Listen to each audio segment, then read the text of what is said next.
Bonsoir. Bonsoir tout le monde. Alors, je vais laisser passer quelques secondes le temps que tout le monde finisse de se connecter. Là, je vois le nombre de participants qui augmente, puis je vois qu'il y a des gens qui sont toujours en train de se joindre à la séance. Que je vais vous demander en attendant de garder votre caméra fermée et votre micro fermé jusqu'à la période réservée au public, s'il vous plaît. Donc, on a encore des gens qui sont en train de se connecter.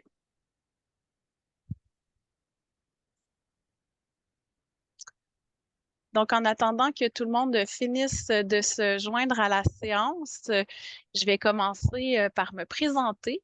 Donc, je suis Héloïse Gaudreault, je suis conseillère en consultation publique à la Ville de Québec. C'est moi qui aura la chance d'animer la séance de ce soir. Donc, comme je le disais, là, je vous demanderai de garder vos caméras et vos micros fermés jusqu'à la période réservée au public. Puis, je voudrais vous aviser aussi que la séance de ce soir est enregistrée à des fins de rédaction du compte-rendu, mais aussi à des fins de rediffusion. Donc, les moments où nous sommes tous et tous ensemble comme maintenant vont être rediffusés, mais pas les moments où on sera en atelier. Ça, ce sera des moments qui ne sont pas enregistrés. Donc, la séance de ce soir, donc, on est en atelier d'échange. Donc, c'est une activité qui se déroule en amont de toute demande de modification réglementaire. Donc, on est là pour voir une première itération du projet du promoteur. La Ville est là pour exposer le contexte réglementaire. Mais si le projet va de l'avant tel quel ou avec certaines modifications, vous aurez l'occasion de vous prononcer à nouveau sur le projet lors de la consultation publique qui aura lieu lorsqu'un processus réglementaire sera enclenché. Pour l'instant, on est vraiment avant tout ça pour vous permettre d'échanger avec nous, de poser des questions puis d'émettre vos préférences et vos préoccupations. Pour nous accompagner ce soir, est-ce que Madame Corriveau a réussi à... Est-ce qu'elle est avec nous? Elle n'est pas encore avec nous, donc je vais vous présenter en attendant la démarche d'information qu'on a faite pour s'assurer que les personnes concernées soient rejointes. Donc, on a distribué en porte-à-porte 1100 invitations pour rejoindre les personnes du secteur qui pourraient se sentir interpellées par le projet. On a fait ça du 12 au 14 février. On a également contacté la liste de diffusion du conseil de quartier de Pointe-de-Sainte-Foy. On a également invité les membres du conseil d'administration de la Pointe-de-Sainte-Foy. Je vois qu'il y a plusieurs des membres du conseil d'administration qui sont avec nous ce soir, donc on les salue, puis on les remercie d'être là avec nous ce soir. Ils sont là pour vous écouter, puisque si on va en modification réglementaire avec ce projet-là, ils auront éventuellement à se prononcer sur le projet. Donc, pour ce qui est du déroulement de la séance de ce soir, en fait, je vais donner quelques petites consignes sur les fonctions Zoom. J'ai vu qu'il y avait des personnes qui étaient connectées par téléphone. Donc, les personnes qui sont connectées par téléphone, je répéterai tout à l'heure les chiffres à utiliser, mais vous pouvez participer, même si vous êtes connecté par téléphone, en faisant étoile 9 et en faisant étoile 9 pour lever la main et étoile 6 pour ouvrir votre micro. Donc, ça vous permettra de participer. Vous pouvez aussi lever, les personnes qui ne sont pas par téléphone peuvent lever la main quand ce sera le moment de parler en deuxième partie de séance. Puis, pour améliorer peut-être votre expérience ce soir, vous pouvez aller dans la section affichée en haut à droite et éteindre les participants qui sont sans vidéo. Voilà pour les consignes Zoom. Je les répéterai tout à l'heure lorsqu'on sera à la portion sur l'atelier d'échange. Donc, le déroulement de la séance de ce soir, donc, il y aura une présentation d'abord du projet par les représentants du promoteur que je vais vous présenter bientôt. Puis ensuite, la Ville va venir présenter le contexte réglementaire. Ensuite de ça, on ira en sous-groupe. Je vous expliquerai le déroulement de comment ça va fonctionner, mais vous serez séparés avec des collègues de l'interaction du service des relations citoyennes et des communications pour aller échanger puis partager vos préférences et vos préoccupations sur le projet. Donc, c'est un peu ça le plan de match pour ce soir. Donc, nous, on est vraiment là pour vous écouter, prendre des notes, puis noter vos préoccupations et préférences. Donc, je vais présenter les personnes qui m'accompagnent pour ce soir. Donc, du côté de la Ville, avec nous, on a Eliana Vivero, qui est conseillère en urbanisme. Bonsoir, Eliana. Bonsoir, Héloïse. C'est Eliana qui va vous présenter le contexte réglementaire tout à l'heure. On a également avec nous Maxime Rochette. Bonsoir, Maxime. Bonsoir. Maxime est conseiller en développement économique au service de la planification, de l'aménagement et de l'environnement. J'ai également des collègues, vous les voyez, qui ont le fond bleu. Ce sont les collègues là, qui seront avec nous lors des sous-groupes. Donc, on a avec nous Christina, Dominique, Camille Esther et Hélène Saint-Pierre. Bonsoir à vous. Bonsoir. Et puis, du côté du promoteur, ils vont vous présenter, comme je le disais, là, leur projet. Alors, Luc-Antoine Boivin, qui est président et promoteur du projet chez Boivin Construction. Bonsoir. Bonsoir à vous et bonsoir à tous. Tu es accompagné également de Yvan Deschênes, qui est architecte chez Yvan Deschênes Architecte. Bonsoir, Monsieur Deschênes. Bonsoir à tous. Bonsoir à tous. Alors, ce sont eux là, qui vont vous présenter le projet ce soir. Donc, ça fait un peu le tour là, pour les personnes qui nous accompagnent ce soir. Donc, avant de passer à la présentation, donc je vous le mentionnais, là, demain, à partir de demain, vous pourrez consulter la présentation de ce soir, donc l'enregistrement et la présentation du projet du promoteur et de Madame Vivero sur la page du projet. Donc, si une de mes collègues pouvait peut-être partager le lien vers la page, vous allez pouvoir retrouver la séance de ce soir. Donc, je crois que Madame Corriveau est maintenant arrivée. Est-ce que c'est le cas? Oui, c'est le cas, mais on dirait que sa caméra ne fonctionne pas. Alors, il y a Madame Corriveau, Anne Corriveau, qui est conseillère du district de la Pointe-de-Sainte-Foy, qui est ici avec nous ce soir, puisqu'elle est conseillère municipale élue du district, qui est là pour entendre vos commentaires. Pour l'instant, on a un petit souci technique qui l'empêche là, de vous saluer. Elle voulait vous faire une salutation, vous faire un mot de bienvenue aussi à la séance de ce soir. Malheureusement, ce n'est pas possible pour l'instant, mais sachez qu'elle est là et qu'elle vous entend malgré que nous, on ne peut pas l'entendre. Donc, on lui permettra là, de vous faire sa salutation lorsqu'elle sera en mesure là, de vous adresser la parole. Donc, sans plus tarder, je vais laisser M. Boivin et M. Deschênes partager leur présentation.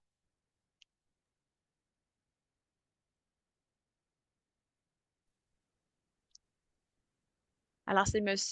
Deschênes, je crois, qui fait le partage d'écran pour la présentation. Ah, Madame Corriveau vient d'arriver. Ça vous donne un petit sursis à M. Deschênes. Je vous ai déjà présenté tout à l'heure, Madame Corriveau. Je ne sais pas si vous avez entendu. Je vous ai présenté comme conseillère du district. Donc, maintenant, vous arrivez pile poil pour faire votre salutation. Bonsoir.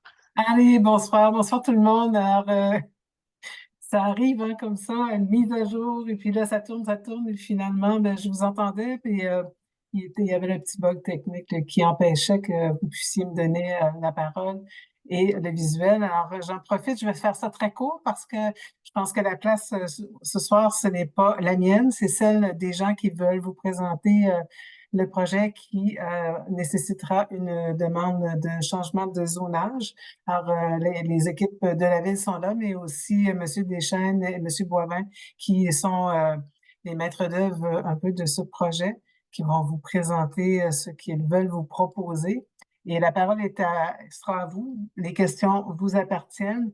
Je suis en mode écoute et les autres collègues sont tous occupés à d'autres consultations. Alors, on va faire un résumé avec Héloïse et le personnel pour qu'on puisse bien saisir le pouls que vous nous aurez donné ce soir. Alors, sans plus tarder, je laisse la parole à tout ce beau monde. Merci et merci d'être là en grand nombre. Merci, Madame Corriveau. Oui, peut-être pour le bénéfice du public. Donc, je vois qu'il y a environ il y a 80 personnes qui sont connectées à la séance de ce soir. Donc, merci effectivement d'être là en si grand nombre, de vous intéresser au projet. Donc, Monsieur Deschênes, maintenant, si vous le souhaitez, ben, en fait, même si vous ne le souhaitez pas, je vous invite à partager votre présentation pour qu'on puisse voir le projet. Parce que les gens ont très hâte.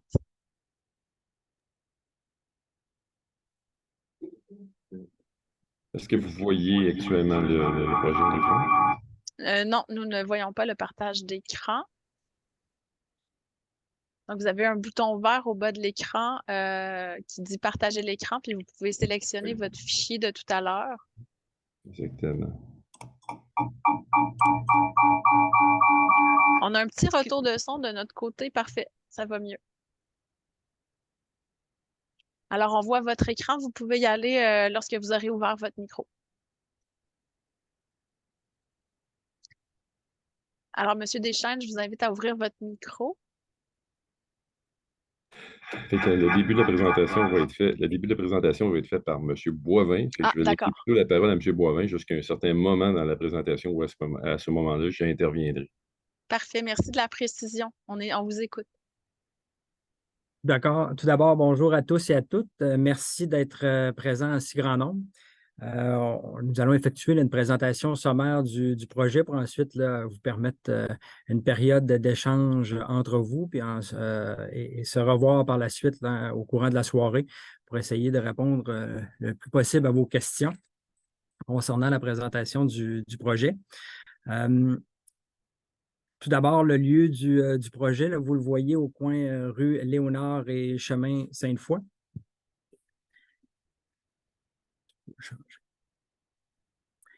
Au niveau du site du projet, ben là, vous êtes tous des résidents du quartier. Les services sont nombreux à proximité. La façade du projet, la façade sur chemin Sainte-Foy, qui est un axe structurant. On est également à proximité des réseaux de pistes cyclables desservis par le transport collectif. Il y a eu dernièrement un arrêt d'autobus à proximité d'installer, proximité des écoles primaires, nombreux équipements de loisirs également. Et possiblement à proximité d'un futur réseau de transport structurant.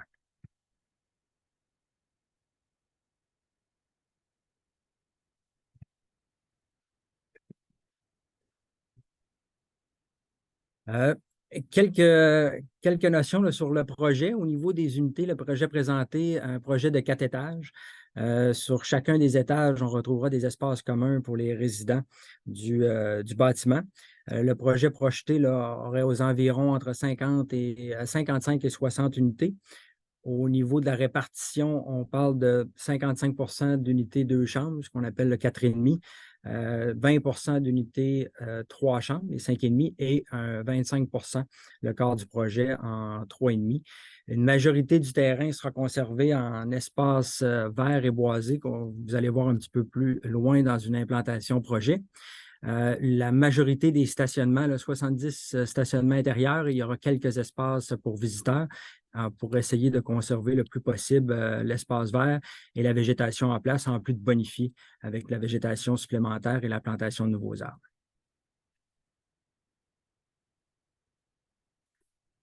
Localisation du projet et l'environnement bâti, c'est un énoncé sommaire là, des bâtiments avoisinants. Le projet proposé aurait 4 étages. Les bâtiments voisins là, que vous voyez là, sur la diapositive, le numéro 2 là, qui est en face de notre immeuble, a également 4 étages. On a d'autres immeubles dans le quartier, le numéro 3, numéro 5 et numéro 4 qui ont 6 étages. Et juste en avant de notre projet, maison de ville de 3 étages là, avec toiture en pente.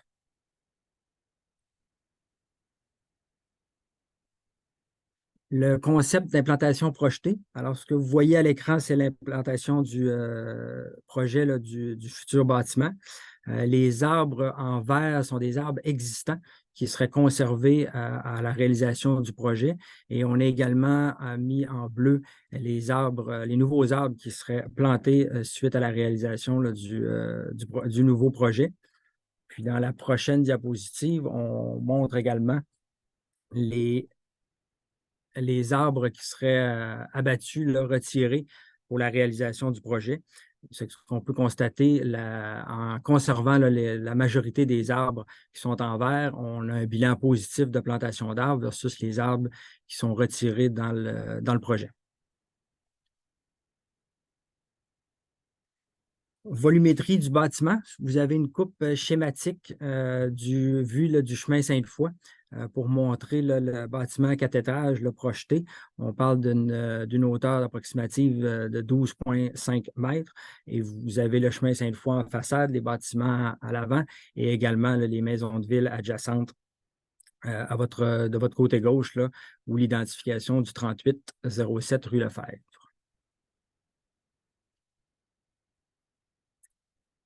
Pour la portion études d'ensoleillement, je vais laisser la parole à M. Deschênes, l'architecte concepteur du projet. au micro. Bon, bonsoir à tous. Vous comprendrez qu'on a une gestion de micro, moi et M. Boivin, parce qu'on est dans la même pièce. Donc, à ce moment-là, pour éviter le feedback, on a une gestion à ce niveau-là. Ce que vous voyez à l'écran actuellement, pour ceux qui sont familiers avec des études d'ensoleillement, évidemment, c'est fait avec un logiciel qui prescrit évidemment toute heure de la journée, toute heure de l'année et démontre à ce moment-là l'ensoleillement qui est produit sur les 4 saisons. Ce que vous allez voir à l'écran, vous allez voir 4 simulations, ni plus ni moins. Vous allez voir aux équinoxes du printemps, aux équinoxes de l'automne, au solstice de l'été et solstice de l'hiver. Donc, évidemment, la période où la journée la plus courte de l'année durant l'hiver, la journée la plus longue de l'année, le 21 juin à l'été, et les équinoxes du printemps et de l'automne. Ce qu'on commence actuellement, ce que vous voyez, c'est l'ensoleillement qu'on voulait démontrer de l'empreinte du bâtiment et sa hauteur sur l'environnement bâti qui est tout autour et sur l'environnement aussi forestier qui est conservé. L'exercice est pour vous démontrer un peu qu'en réalité, l'empreinte de l'ombrage au niveau du sol, au niveau des bâtiments, est très minimisée par rapport à ce qu'on retrouve actuellement avec le couvert forestier existant. Donc ça, c'est assez bien important de voir. Ce que vous voyez aussi, le petit soleil ou le rond au centre de l'écran, vous démontre à l'automne, comme au printemps, le moment de la journée où le soleil se lève. Vous voyez la ligne jaune en suivant la ligne jaune. Et jusqu'à quel moment ce soleil-là se couche, en fonction des trois zones de l'année. On a ciblé aussi sur chacune des images, de la gauche vers la droite, des moments précis de la journée. Donc, généralement, toujours à 8 heures le matin, à quoi ressemble l'ombrage du bâtiment sur le sol, à midi et à 14 heures. Et vous allez voir successivement les images à tour de rôle. Donc, on voit qu'au printemps, évidemment, l'empreinte de l'ombrage au sol est quand même relativement minimisée à 8 heures le matin. Lorsqu'on arrive à midi, évidemment, on voit l'empreinte qui se déplace vers le nord, du côté droit. Sur quoi? On voit bien l'empreinte de l'ombrage qui s'en va sur la rue Léonard. Et 14 heures en après-midi, on voit que l'ombrage se déplace et reste quand même encore sur le terrain une partie de la rue Léonard.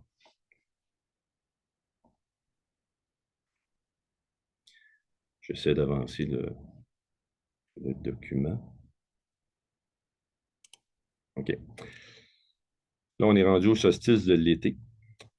Toujours, dans ce cas-ci, c'est 7 heures le matin, durant l'été le 21 juin.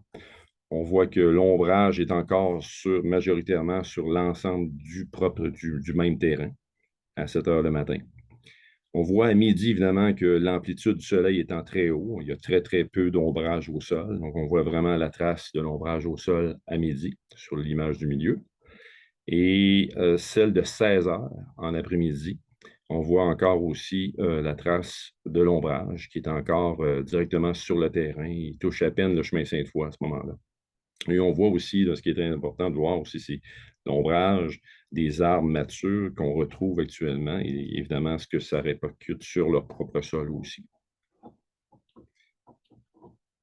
Le solstice d'hiver, c'est généralement là où est-ce qu'on retrouve le plus d'ombrage horizontal. On voit le 21 décembre à 9 heures le matin. On voit à peine que le soleil vient à peine de se lever. Donc, on voit que l'ombrage est très, très horizontal. Évidemment, le couvert végétal fait sa part des choses aussi en termes d'ombrage. On voit une implication, on voit un impact léger, quand même assez, un impact quand même substantiel du côté nord, évidemment. Le 21 décembre à midi, on voit l'ombrage qui tourne vers le nord, vers la direction nord du chemin Sainte-Foy. Et à la toute fin, vous voyez, à 14 heures, le 21 décembre, l'ombrage qui est projeté vers le chemin Sainte-Foy, un petit peu plus en direction sud, vers 14 heures.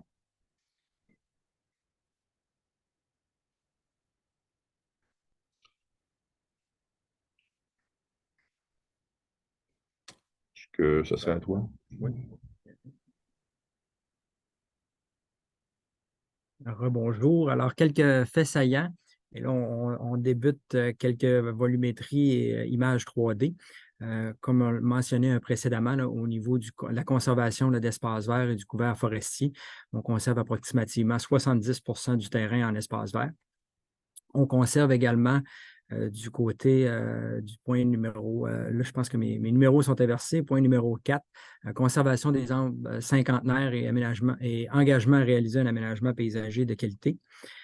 Hauteur du bâtiment de 4 étages avec les tests d'ensoleillement qui ont été faits et également avec les bâtiments avoisinants, essayer de respecter l'intimité du voisinage et également une transition harmonieuse dans la densification actuelle et environnante.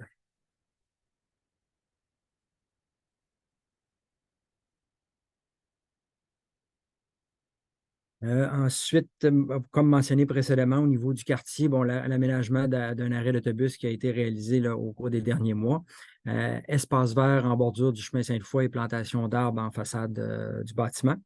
Les études d'ensoleillement qui sont concluantes par rapport aux voisins immédiats. Hauteur du bâtiment projeté, 12,5 mètres.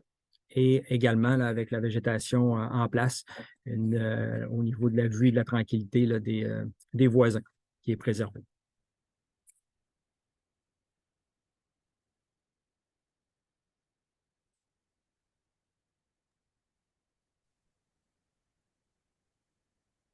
Et une vue plongeante là, du côté de Léonard et chemin Sainte-Foy, tel que mentionné précédemment, l'accès au stationnement souterrain, c'est que la majorité des stationnements, à part quelques stationnements visiteurs, seront sous le bâtiment pour éviter les surfaces asphaltées et limiter leur empreinte. Ensuite, l'accès véhiculaire via la rue Léonard et non pas là, sur le chemin Sainte-Foy qui est un axe passant. Et l'architecture, puis la prochaine perspective, je laisserai la parole à M. Deschênes au niveau là, de l'architecture qui s'apparente aux maisons de ville, puis au niveau de la volumétrie également du bâtiment pour essayer de s'harmoniser avec le milieu bâti.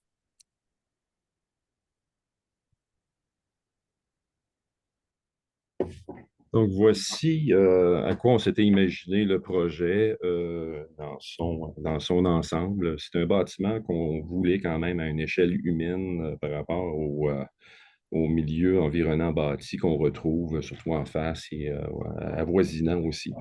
Donc, évidemment, le geste qu'on a pu faire, c'est évidemment au niveau de la volumétrie. On a voulu fractionner, on a voulu vraiment donner un rythme et un dynamisme à la façade de manière à diminuer l'impact du grand bâtiment très linéaire. Donc, on a fractionné le bâtiment en modulation de manière à lui donner une échelle humaine, comme je le faisais mention, ramener ça à une échelle d'une habitation unifamiliale à ce moment-là. On a volontairement aussi marqué l'équivalent de 3 niveaux pour essayer de faire disparaître le 4e niveau aussi, de manière à donner vraiment une échelle par rapport aux piétons qui passeraient aussi sur la rue, de manière à donner l'impression d'un bâtiment qui était relativement bien assis au sol.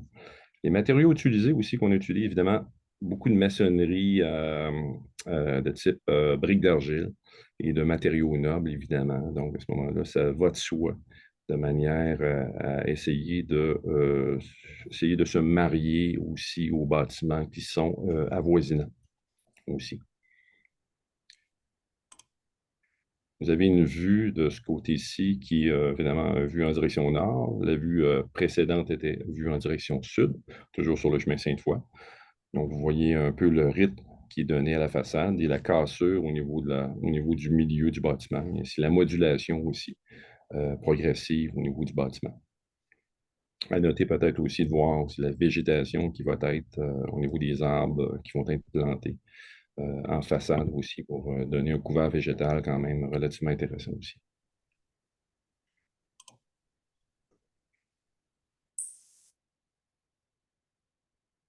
En conclusion de la présentation, on revient là, sur certains points.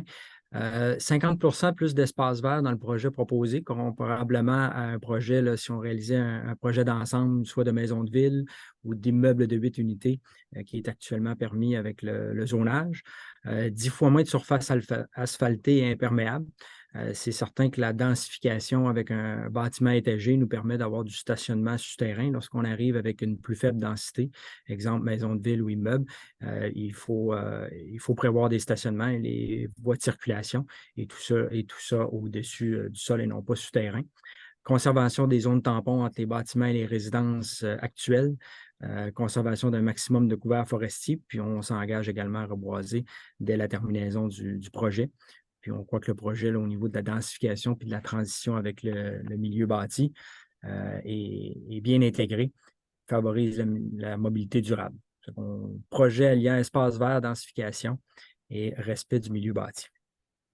On vous remercie pour votre écoute et on se revoit là, dans les différentes salles ou à la période de questions à la fin de la rencontre. Merci beaucoup, Monsieur Boivin, Monsieur Deschaines. Alors, ce serait maintenant à Eliana Vivero de partager son écran là, lorsque vous aurez arrêté le vôtre. Vous pouvez cliquer en haut sur arrêter le partage. Voilà, excellent, merci. Donc, Madame Vivero, c'est à vous. Et merci, Héloïse. Est-ce que vous voyez mon écran? Oui, parfaitement. Parfait. Moi, je suis Eliana Vivero, conseillère en urbanisme à la Ville de Québec. Puis, moi, aujourd'hui, je viens vous présenter un peu la démarche et les contextes réglementaires actuels. Donc, aujourd'hui, c'est la séance d'atelier de participation active, comme ma collègue a mentionné. L'objectif d'aujourd'hui, c'est d'avoir un dialogue, de vous présenter le projet, puis recevoir vos commentaires, vos idées, vos préoccupations. Donc, ça, c'est un peu l'objectif de cet atelier d'échange. Nous, aujourd'hui, comme ma collègue Héloïse avait mentionné, nous, on est en amont de la démarche de modification réglementaire. Donc, aujourd'hui, on vous écoute, on prend tous vos commentaires. Par la suite, s'il y a lieu, ils feront des ajustements au projet. Et par la suite, on irait dans les processus de modification réglementaire comme tel. Donc, c'est là qu'on va élaborer un projet de modification réglementaire. Puis, dans ces contextes-là, on va suivre toutes les étapes selon la loi de l'aménagement, la loi sur l'urbanisme et l'aménagement. Donc, on va avoir la consultation publique et l'avis du conseil des quartiers. Donc, ça, c'est un peu le contexte de cette activité. Au niveau du contexte des planifications urbaines, nous, on voulait vous présenter un peu les contextes de la vision de l'habitation qui est actuellement en vigueur. Donc, nous, c'est sûr qu'au niveau de la ville de Québec, nous, on a besoin de construction de beaucoup de logements. Donc, comme vous le savez tous, ou si vous êtes au courant, l'objectif, c'est de construire environ 80 000 unités de logement d'ici 2040. Donc, l'objectif de la ville, c'est d'accélérer la construction de tout ce type de logements, tous les types de ménages, en créant des milieux de vie inclusifs. Nous, ça fait pas longtemps, on a reçu les chiffres, les statistiques des taux d'inoccupation. Puis c'est sûr qu'à l'arrondissement de Sainte-Foy-Sillery-Cap-Rouge, le taux est de 0,5%. C'est-à-dire que c'est vraiment un milieu où on a vraiment besoin de beaucoup de logements pour combler la demande dans les secteurs. Donc, l'impact du projet sur la situation, c'est, comme je viens de mentionner, de répondre aux besoins à élever un logement dans les secteurs, contribue à lutter contre la crise des logements, offre une densité cohérente avec les milieux existants, puis offre des logements dans un milieu où on trouve beaucoup de pôles d'emploi, des commerces et des services, ainsi que d'infrastructures de mobilité durable. Donc, la localisation, M. Boivin a déjà présenté un peu la localisation du projet. Je pourrais juste faire les points. Ici, on est sur les chemins sans foi. Ici, c'est le boulevard Versant Nord. Puis, on a tous les secteurs commerciaux un petit peu plus de ce côté. Donc, vous voyez la rue de la Pomarée. Puis, on est près de l'école ici, dans l'école. Donc, les terrains en question, c'est un terrain qui est vacant. Ça fait quelques années. Les bâtiments qui étaient occupés, qui étaient sur les lots, étaient démolis, je pense, 2017-2018. Les lots est situé près du pôle commercial de la rue Campanie, du parc Les Fèvres et du parc de la Pommerie. Donc, les projets, je vais juste ramener un peu les images présentées par M.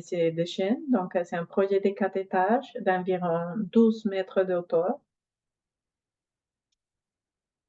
Puis, je vais vous présenter les contextes réglementaires actuellement en vigueur. Donc, tel que présenté, les projets, il faudrait faire des modifications à la grille de spécification. Donc, il faudrait augmenter le nombre de logements par bâtiment isolé. Actuellement, le nombre maximal de logements, c'est de 8. Augmenter la hauteur maximale. Puis, nous, on vise aussi d'insérer des normes pour assurer la qualité architecturale du projet. Donc, vous voyez les lots, les toiles, c'est les lots du requérant. Il se situe dans la zone 35008HA. Actuellement, la zone, il permet les groupes d'usage H1 des logements. Il permet de 1 à 8 unités isolées. On permet des projets d'ensemble. Qu'est-ce que ça veut dire? Ça veut dire que lui, il pourrait faire plusieurs bâtiments isolés. C'est ça, des 8 unités. Donc, c'est-à-dire, mettons plusieurs tours des 8 logements sur les mêmes lots. L'usage, la typologie jumelée est aussi permise, aussi un projet d'ensemble. Puis, il pourrait aussi faire des maisons en rangée, des 8 unités par rangée. Donc, il pourrait faire, admettons, 3 rangées de 8 unités de maisons. On permet aussi l'usage R1 des parcs. Donc, c'est des usages récréationnels. Au niveau de la hauteur maximale, actuellement, la hauteur permise, c'est 11 mètres et 2 ou 3 étages. Voici un peu les contextes des grilles de spécification adjacentes. Donc, nous, on est ici. On permet, comme je viens de mentionner, de 1 à 8 logements pour un bâtiment isolé de 3 étages. Donc, vous voyez que dans les secteurs, il y a quand même des grilles de spécification qui permettent une plus haute densité. La zone juste à côté, plus au sud, on permet de 10 à 26 logements sur 3 étages. Un petit peu plus vers ici, vers le nord, la zone 35008HC permet 200 logements à 6 étages. Donc, tel que vous voyez sur l'image, c'est quand même des projets, des bâtiments d'un gabarit plus important avec une haute densité. Il y a d'autres zones qui permettent 32 logements à 4 étages, puis la zone plus au nord, il permet, c'est ça, il n'y a pas de nombre maximal de logements, je m'excuse, puis on permet jusqu'à 8 étages. Donc, c'est quand même un axe qui permet une bonne densification dans les secteurs. Au niveau des éléments qui seront à considérer dans les projets, c'est sûr que nous, lors de l'évaluation du règlement, on va faire une attention particulière à la protection des arbres. Donc, une analyse détaillée des arbres devrait être effectuée, puis des mesures de protection aussi devraient être assurées pour protéger les arbres matures sur les lots. Une étude de circulation devrait être aussi prise en compte. Donc, il y aurait une collaboration de la ville avec tous les partenaires pour planifier des déplacements sécuritaires pour l'ensemble des usagers. Il y aurait aussi une analyse de circulation, puis une mise en place de mesures appropriées pour l'impact du projet.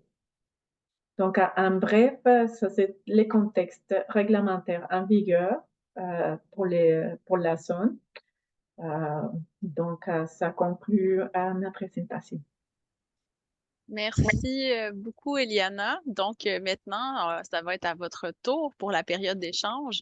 Donc, je vous explique là pour que tout le monde nous revienne.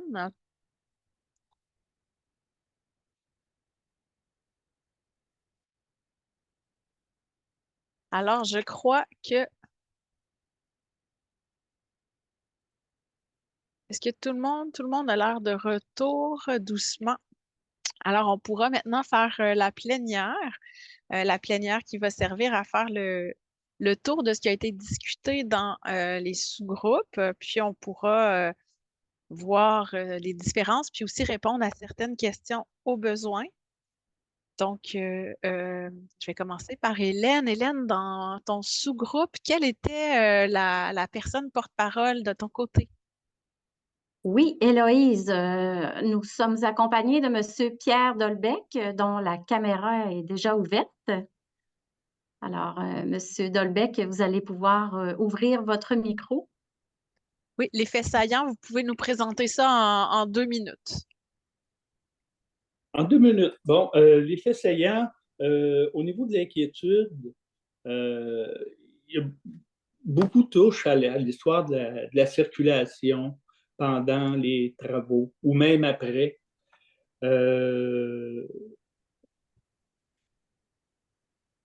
La peur que finalement des camions imposants se stationnent là.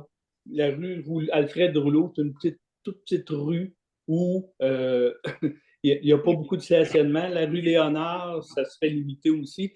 Pendant les stationnements, les gens, ça les inquiète. Pendant la construction, les gens, ça les inquiète. Puis, à long terme aussi. Bon, ça, c'est quelque chose qui fatigue les gens.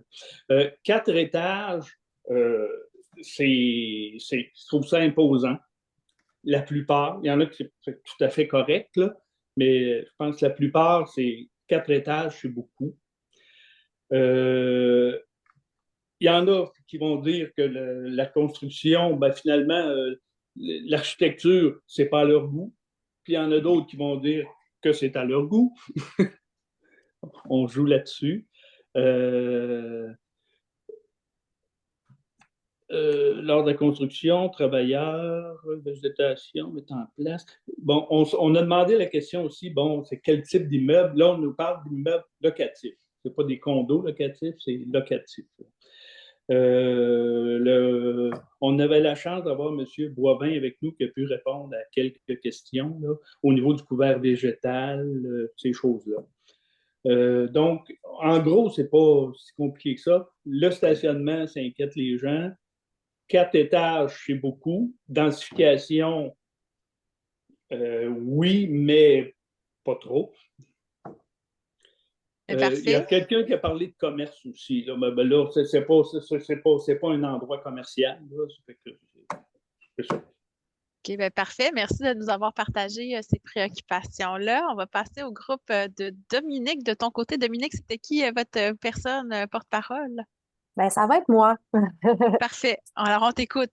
Puis, juste pour dire, on avait 2 mains levées au moment là, de retourner en plénière. Donc, je vais rapporter les points. Puis, si jamais là, les 2 personnes veulent renchérir, là, vous allez pouvoir le faire là, lorsque Héloïse vous donnera la parole.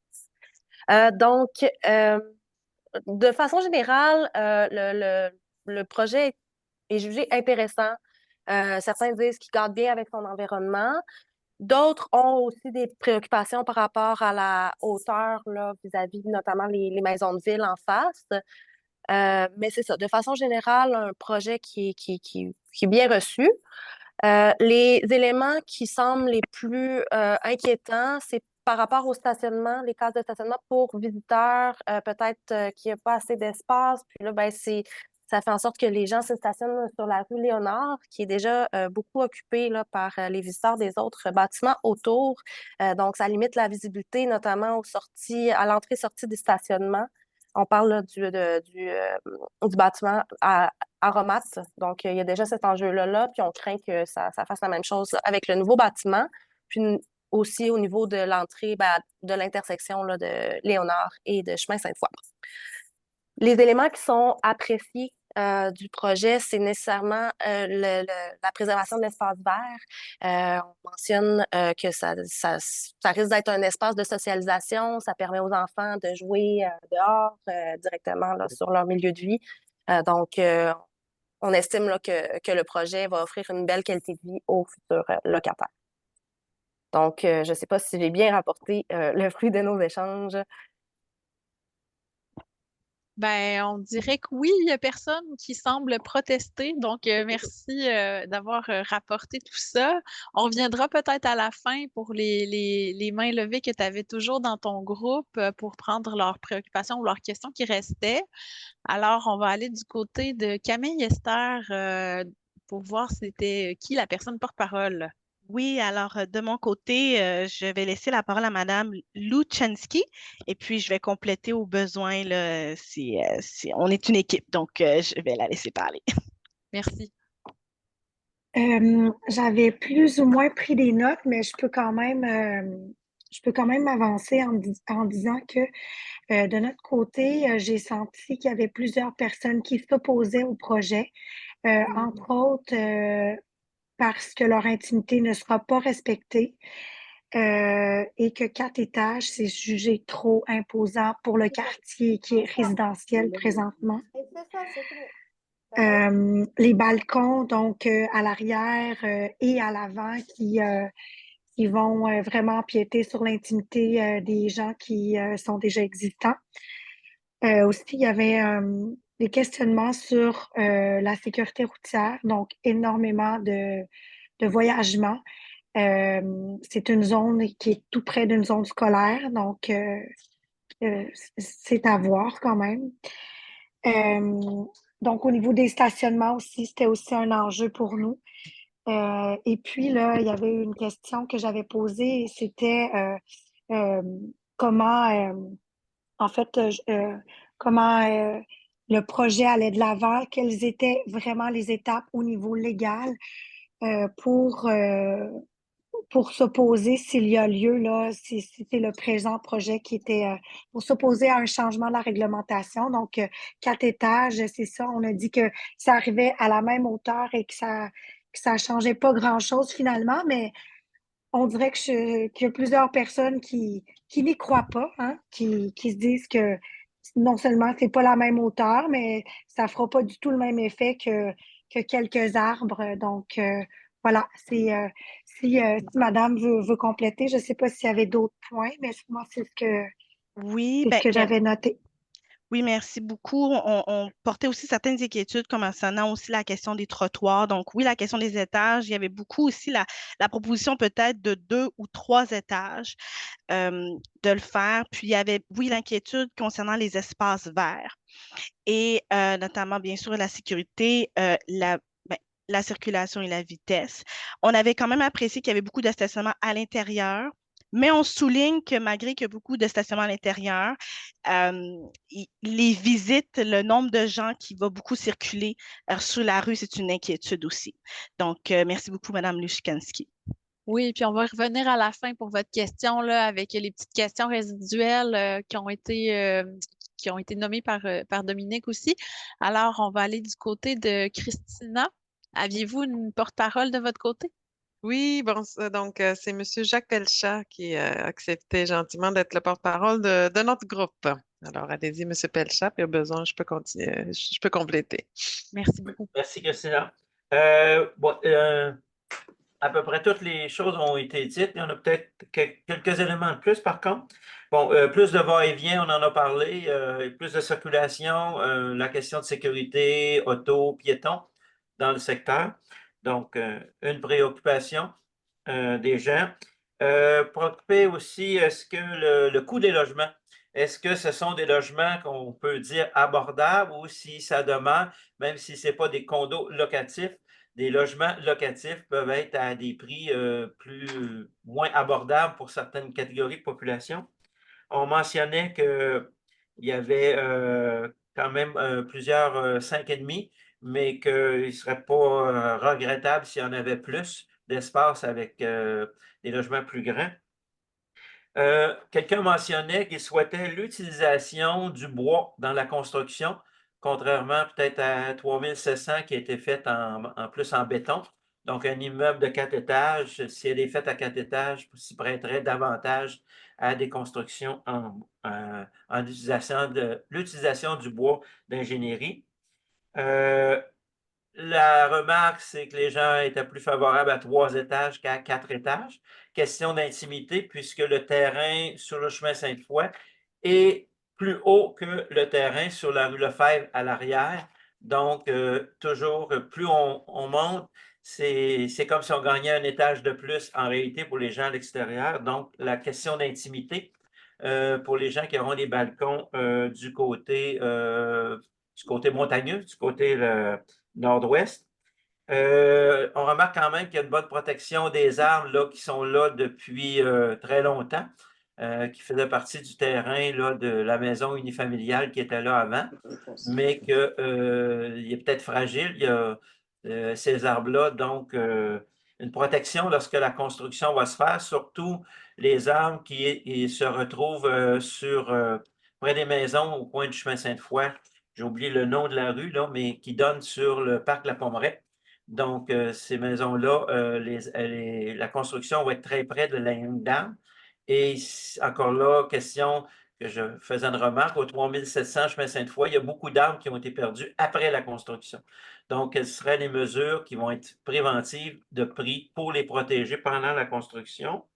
Est-ce qu'il y aura une piscine qui va être installée pour les gens, les locataires?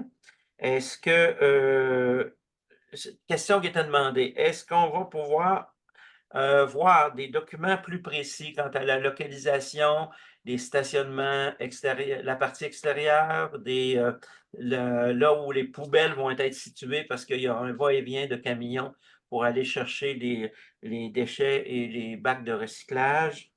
On mentionnait aussi que 70 stationnements pour 55 à 60 unités vont amener, compte tenu que souvent les gens ont 2 autos dans les familles. Est-ce que ça a été considéré en termes de la clientèle visée? Parce que ça va rajouter des gens qui vont stationner de façon permanente sur la rue Léonard, là, pas de jour parce que c'est du 120 minutes.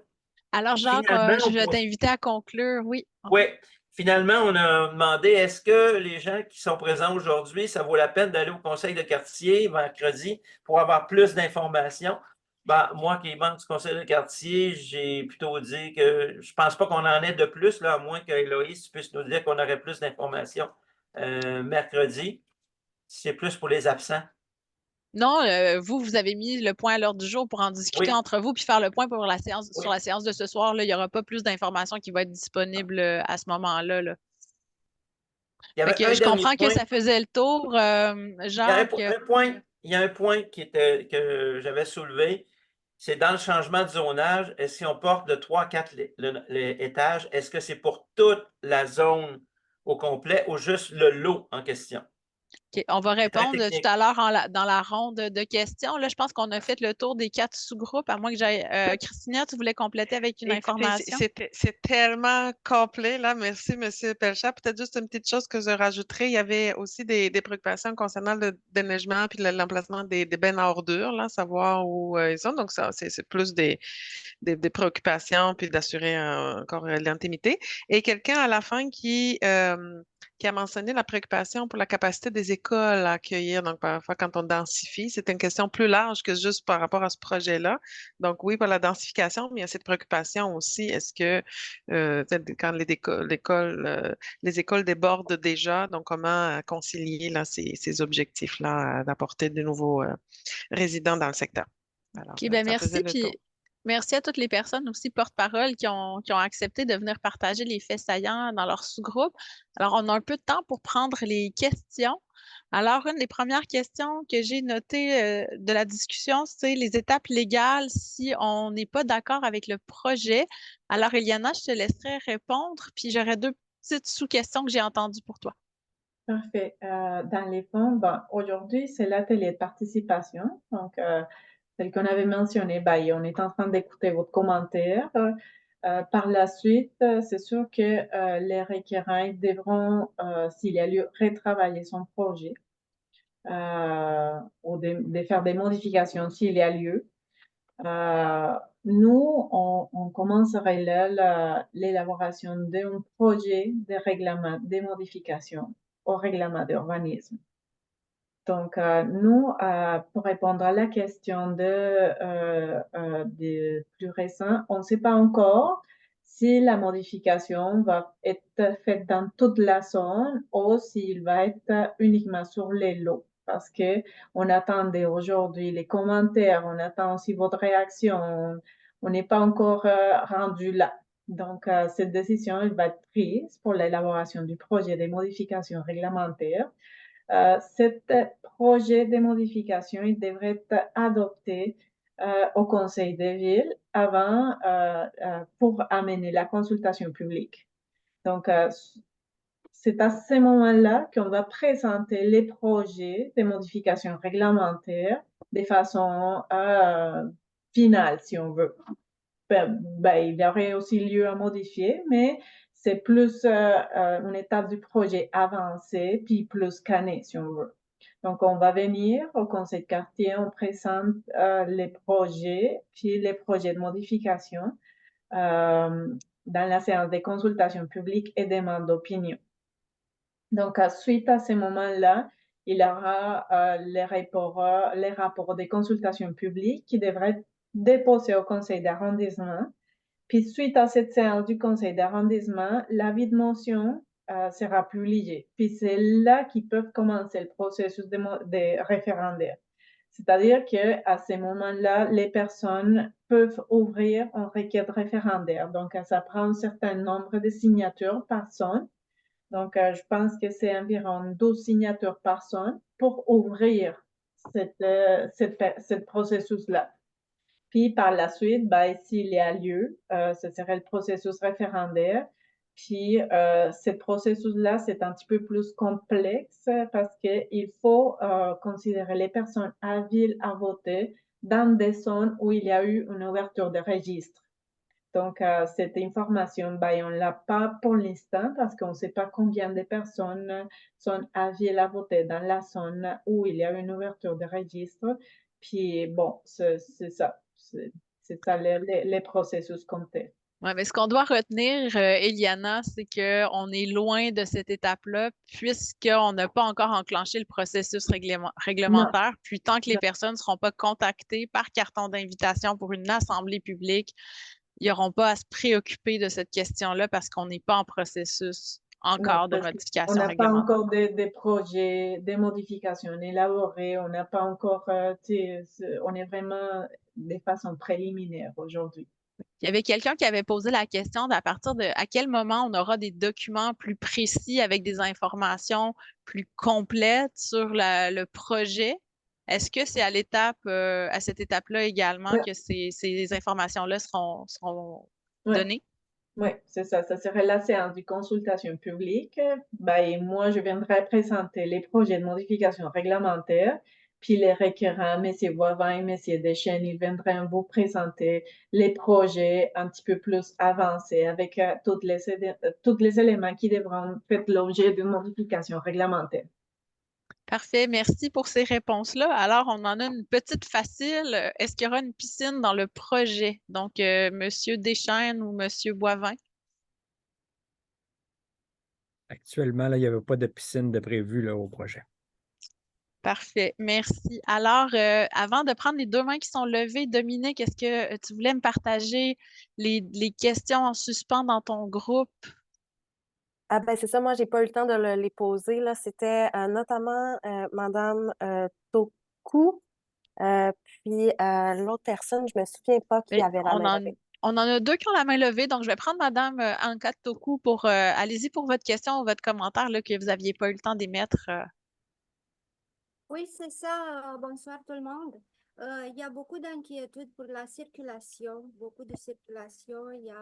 Après ça, j'ai attendu, puis c'est vraiment pertinent, les ordures. Mais tout ça, ça part à cause que le projet, il est beau, mais c'est gros. C'est 55-60 unités, c'est gros. Si on l'a rapetissé un peu, on aura peut-être la meilleure du monde. On a quelques unités de logement dans le coin, mais on aura moins de circulation, moins de voitures dans la rue, moins d'ordures à ramasser. Puis, donc, c'est ça, peut-être de diminuer le nombre de unités, ça peut régler le problème. On aime bien voir dans du magasin de meubles un beau canapé gros, mais quand on arrive à la maison, elle ne rentre pas par la porte, puis ne rentre pas dans le salon. Donc, ici, dans le coin, c'est une petite coin, c'est juste deux voies de circulation. Ça sera bien qu'on apporte à la maison le meuble qui rentre dans notre maison, qu'on soit bien, puis bien assis dans notre salon. Et merci pour ce partage. C'est des préoccupations aussi qu'on a entendues dans d'autres sous-groupes. Je laisserai M. Bordelot y aller avec sa question, je présume, ou son commentaire. Oui, c'était une question.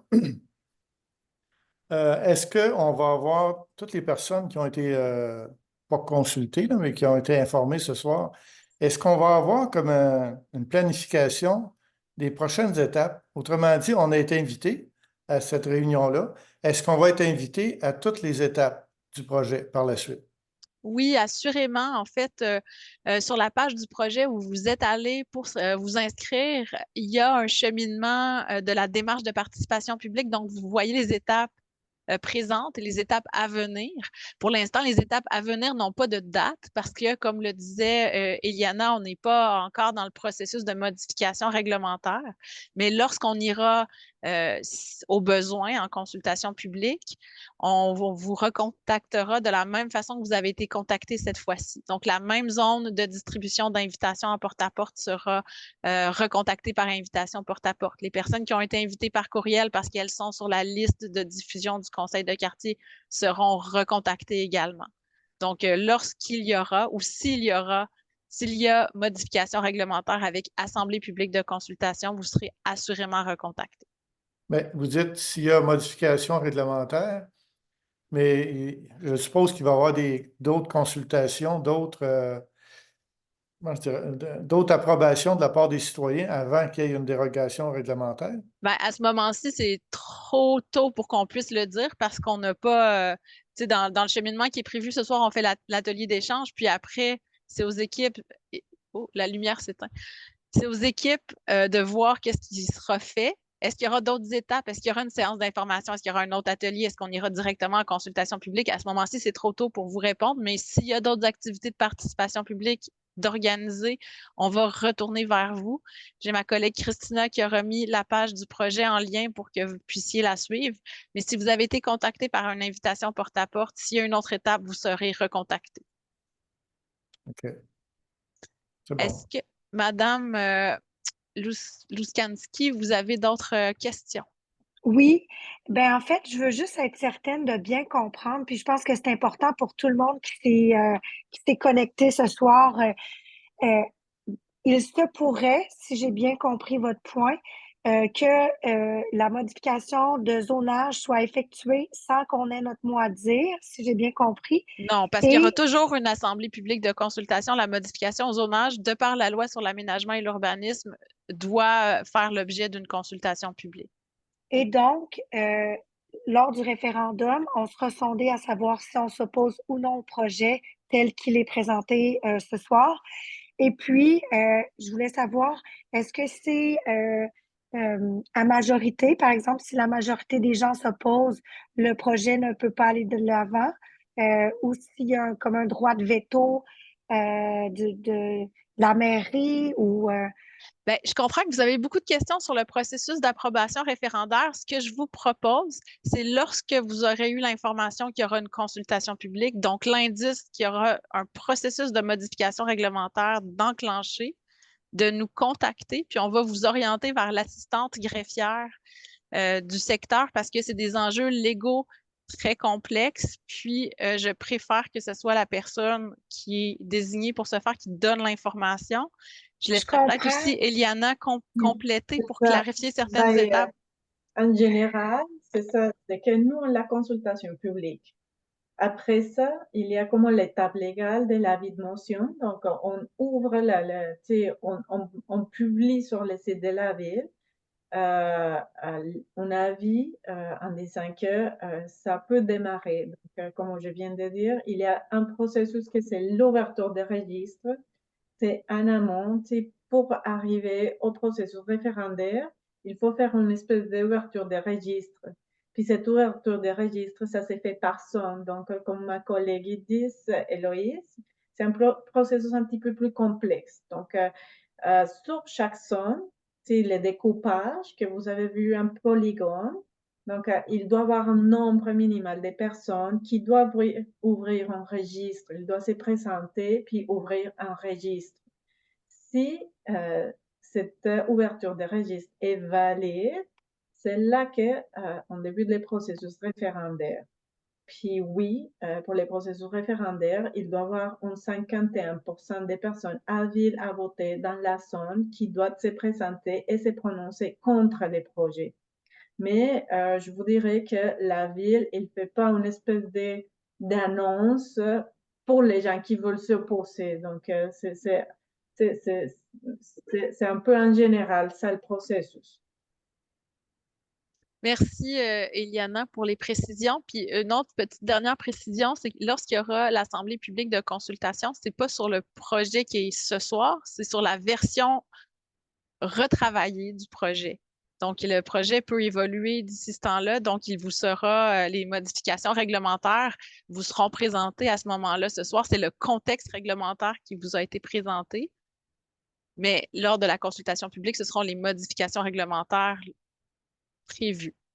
Vous pourrez vous prononcer sur ces modifications réglementaires prévues à ce moment-là. Il y a la fiche de modification réglementaire qui sera déposée en ligne avant la consultation publique si vous voulez la consulter. Mais comme je vous dis, on n'est pas rendu là encore, puis vous serez contacté pour les prochaines étapes assurément. Donc, est-ce qu'il y aurait d'autres questions avant qu'on se quitte? Parfait. Donc, je vais... Oh, j'en prends une dernière. Madame Goulet, je vous laisse la parole. Très rapidement. En fait, dans les documents qui accompagnaient l'invitation, il y a le sommaire décisionnel. Et dans le sommaire décisionnel, c'est juste parce qu'en le lisant, je me suis dit, OK, ils sont favorables à quoi? Parce que est-ce que c'est Mme Vivero, Desjardins, Perron, c'est marqué favorable, ça remonte au 30 novembre 2023. Et ils sont favorables au lancement de la démarche?